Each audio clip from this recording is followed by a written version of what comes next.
मी इथे पावलंही टाकलेले नाही.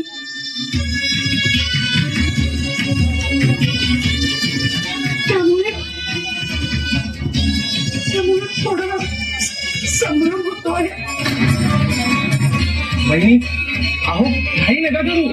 ज्या अर्थी ते योगी इथे आले त्या अर्थी काहीतरी नक्की घडणारच आहे. सर्व ग्रह, तारे, नक्षत्र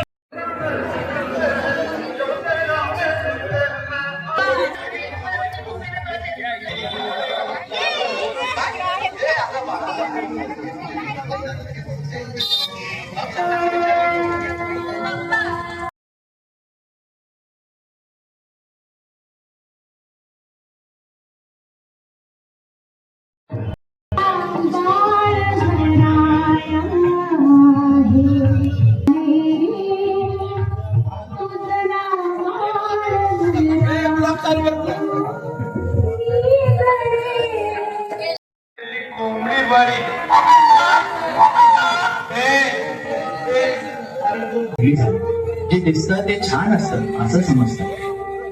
लोक फक्त दिखावा करतात. हे सोशल मीडिया दिसतं तसं नसतं. तू लहान आहेस, अजून तुला जगाची माहिती नाही. सोशल मीडियावर सगळ्यांचे फोटो खूप छान आणि सुंदर असतात. हा सगळा दिखावा असतो. आता मुलींना फसवण्यासाठी, त्यांचा फायदा घेण्यासाठी, त्यांच्याकडून पैसे घेण्यासाठी हे सगळं करतात आणि फेक अकाउंट काढून मुलींना फसवतात. सोशल मेडियाचा वापर नीट करा बाळांनो. त्याच्यामुळे कित्येक जणांचं आयुष्य उद्ध्वस्त होताना दिसतं. कुणालाही सहज ब्लॅकमेल केलं जातं, कुणाकडूनही पैसे काढले जातात. समाजात या सोशल मीडियाचा खूप चुकीच्या पद्धतीने वापर होतोय. आता बाळा, प्रेम खूप सुंदर गोष्ट आहे. तुम्ही तुमच्या आईवडिलांशी मन मोकळेपणाने बोला, कारण आईवडिलांसारखे हे त्याचिंतक जगात कोणीच नसतात. त्यांचा अनुभव आणि मार्गदर्शन तुम्हाला योग्य निर्णय घेण्यासाठी मदत करेल. बाळा, या सोशल मीडियाच्या चमकधमकमुळे कोणाच्याही प्रेमात पडू नको. आधी सत्य जाणून घे, मगच प्रेम कर. आता बाळा, रडू नको. मी तुला त्याच्या भाषेत सांगतो. हे बाळा, पूस तुझे अश्रू. बाळा, पूस तुझे अश्रू. ए डीजे, चल कर अपना सुरू.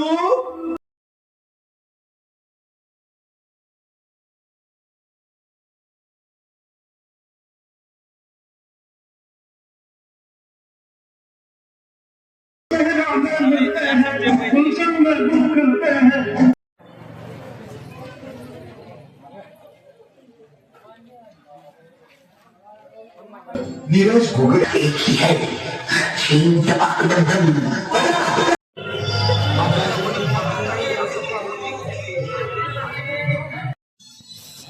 स्वागतम सुस्वागतम. अखिल जगताला मांगल्याचे वरदान देणारे मंगलमूर्ती श्री गणराज, आपल्या तळपत्या संशोधीतून महाराष्ट्र लक्ष्मीची पूजा बांधणारे छत्रपती श्री शिवराय आणि गणेशोत्सवाच्या या मंगलदायी उत्सवाचे प्रणेते भाऊसाहेब रंगारी आणि लोकमान्य बाळ गंगाधर टिळक यांच्या चरणी विनम्र अभिवादन करून हिंदवी प्रतिष्ठान फुलसौंदर चौक, मेन रोड, करमाळा आलेल्या सर्व गणेश भक्तांचे सहर्ष स्वागत करीत आहे. मी शिवाकाशी. होय मंडळी, होय, देवगिरीचा महाराष्ट्र झाला. हा मराठमोळा महाराष्ट्र ऐश्वर्याचा, शौर्याचा, त्यागाचा, संतांचा, ज्ञानवंतांचा, नररत्नांचा, कलावंतांचा, संस्कृतीचा आणि परंपरेचा. येथे ज्ञानाच्या ज्ञानीयाने ज्ञानाचा सडा जणू मनामनात शिंपडला. छत्रपती शिवाजी महाराजांची कीर्ती आसमंतात पसरत होती.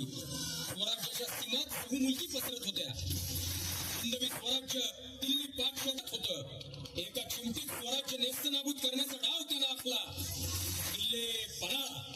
किल्ले पन्हाळा काळाच्या मिठीत अडकला गेला. गडावरून जोहर हूँ और एक खुशी की खबर है, शामदनगर तक आया है.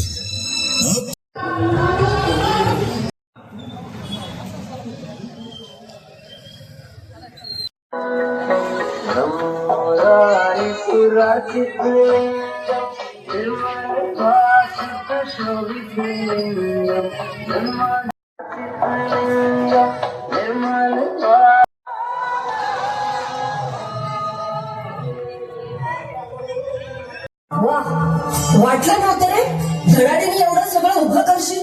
तेव्हा अभ्यासात लक्ष नसायचं ना तुझं, म्हणून मॅडम, पुस्तकातला अभ्यास नाही करायचो, पण पुस्तकाच्या बाहेरचं जग काय आहे, तिकडे माझं 1000% लक्ष असायचं. आणि ए अभिमान बरं का. हो सॉरी. अरे 12 कोटी लोक मराठी बोलतात. जगातल्या 200 पैकी 113 देशात मराठी बोलली जाते. गेली 215 वर्ष मराठीमध्ये पुस्तकं छापली जातात. मराठी ही राजभाषा, ज्ञानभाषा, महानुभावांची धर्मभाषा आणि लोकभाषा म्हणून सर्व भाषांमध्ये अग्रणी आहे. भाषा मरते तेव्हा एक संस्कृती मरते. भाषा घडवण्यासाठी आपल्या पूर्वजांनी शतकानुशतके प्रतिभा पणाला लावली. मग ही भाषा संपवणारे आजच बोलूया. बरोबर आहे मॅडम तुमचं. नमस्कार करतो.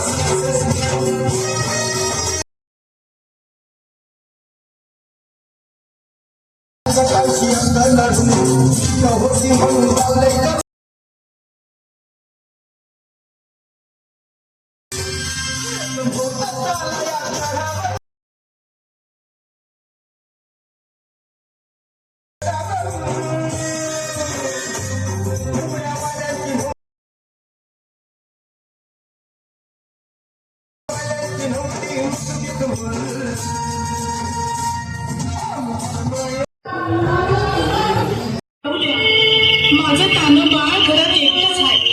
ते माझ्या बरोबर रडत असेल. माझ्याशिवाय ते झोपायचं नाही. सोडा हो मला, दार उघडा, मला घरी जाऊ द्या. एवढ्या काळोख्या अंधारात जायचं तर कसं? सारी रात गडावर काढणं तर तिला शक्य नव्हतं.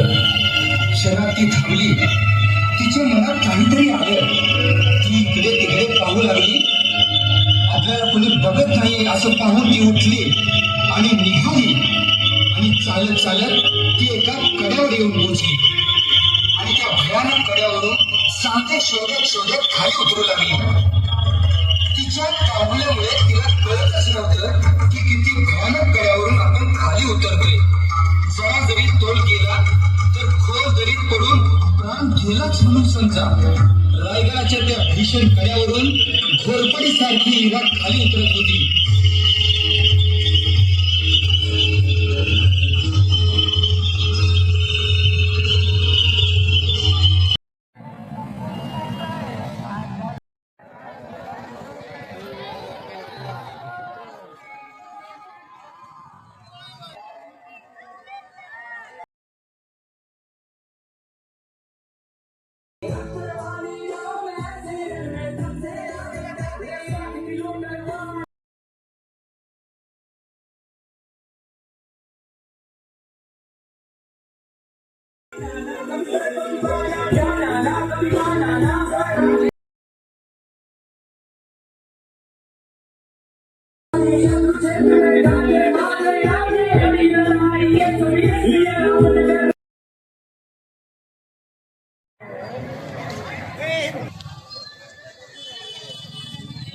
किती दिसते फुलपाखरू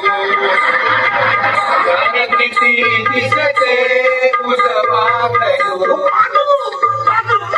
किती दिसते फुलपाखरू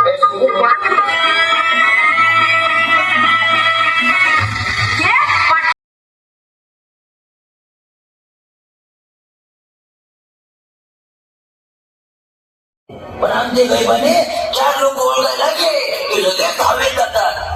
राहतात 100 फुटाच्या खोलीत, पण बॅनर टाकतात 1000 कोटी या. आणि त्याच्यावर काय असतं? युवा नेते, भावी नगरसेवक, दोस्तीच्या दुनियेतील राजा माणूस मारायला खात नाही आणि वडापाव शिवाय खात नाही. अहो, अशी अवस्था करून घेतात स्वतःची. अरे आज शिवराय असते ना तर आज अख्ख्या जगात